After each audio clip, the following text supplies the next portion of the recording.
High friends welcome to my channel. आज के तुम्हारे देखाबो कि करे मोरब्बा बनाते हैं।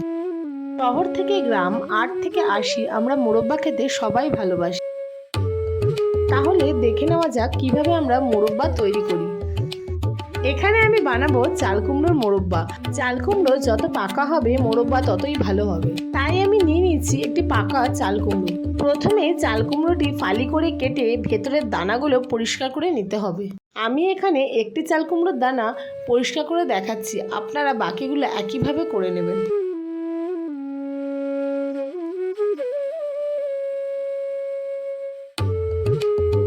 দানাগুলি পরিষ্কার হয়ে গেলে চাল কুমড়োটিকে চৌকো চৌকো পিস করে কেটে নিতে হবে এবং এরই সঙ্গে ওপরে যে নরম অংশগুলো থাকবে সেগুলোকে আমি পরিষ্কার করে নেব। সবুজ অংশগুলোকেও বাদ দিয়ে দেবো। ঠিক এইভাবেই আমি চাল কুমড়োগুলোকে পরিষ্কার করে কেটে নিয়েছি।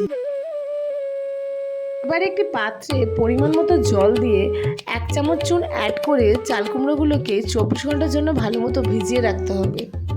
ঠিক ততটাই জল দেব যাতে চাল কুমড়োগুলো পুরোটাই ডুবে থাকে। চুন যাতে চাল কুমড়োর মতো ভালোভাবে প্রবেশ করে ও চাল কুমড়োটি ট্রান্সপারেন্ট দেখতে লাগে, তার জন্য আমি একটি কাঁটা চামচের সাহায্যে চাল কুমড়োটিকে ভালো মতো ছিদ্র করে নেব। 24 ঘন্টা পর চুনে ডোবানো চাল কুমড়ো পিসগুলি বারবার ধুয়ে নিতে হবে।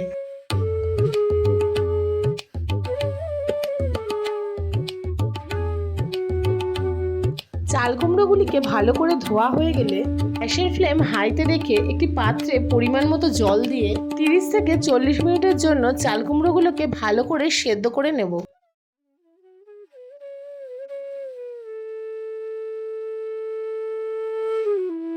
দেখুন বন্ধুরা, 40 মিনিট সেদ্ধ হওয়ার পর চাল কুমড়োগুলো কি সুন্দর ট্রান্সপারেন্ট হয়ে গেছে।